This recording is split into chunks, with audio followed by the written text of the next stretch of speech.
Sir खबर गरौँ त म आफै आउँथे त फोन उठा। जय नेपाल परासी पुलिस स्टेशन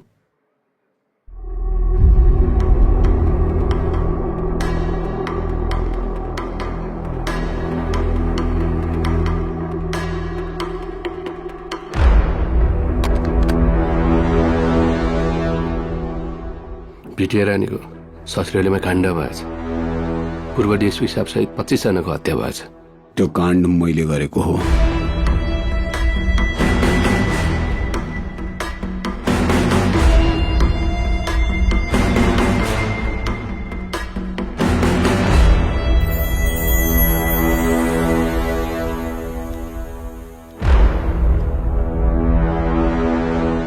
बिहे घरमा सुनचाँदी गरगहना लुट्न आउँदाखेरि दोहोरो भिडन्तमा 3 जना लुटेर चैट। परासीको हावामा नयाँ मान्छेको गन्ध आएको छ, पत्ता लगा।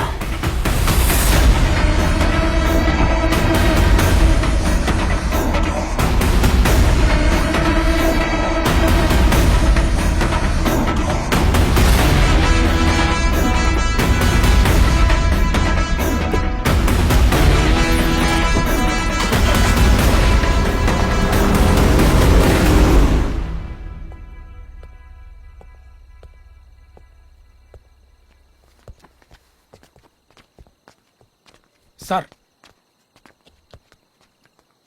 जसलाई बाँच्नु मन छ त्यो गाडीमा जा।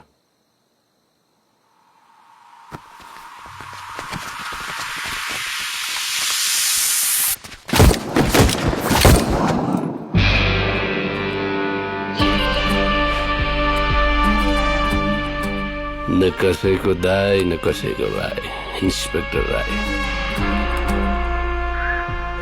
सलेट गरिस्? सर 55 पटक भइसक्यो।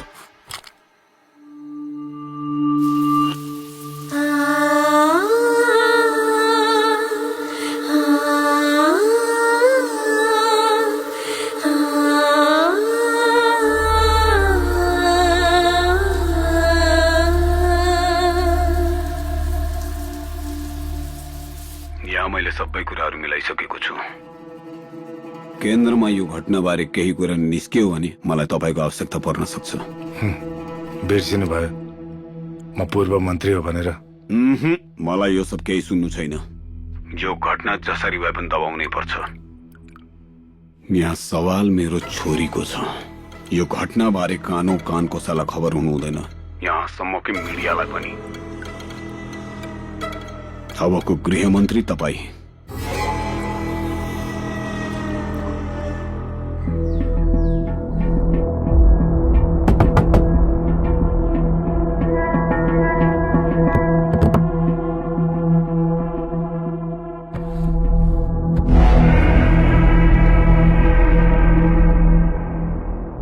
हजुरको साम्राज्यमा आजभन्दा पहिला यस्तो कहिले पनि भएको थिएन।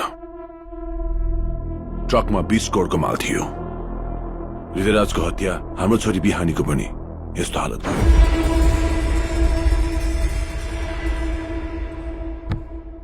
तेरो लागि तेरो 20 करोडको माल जल्यो,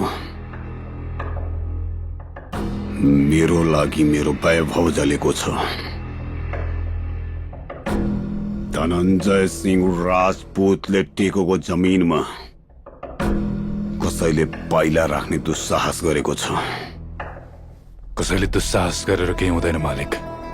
परासित धनञ्जय सिंह राजपूतको थियो, राजपूतकै रहन्छ। त्यसको दर्दनाक मौतको किस्सा वर्षौं वर्ष परासीमा कहानी बनेर बाँच्नु पर्छ। त्यसको टाउको काटेर बीच मैदानमा टंगाउँछु। यो बचुवाको वादा भयो मालिक।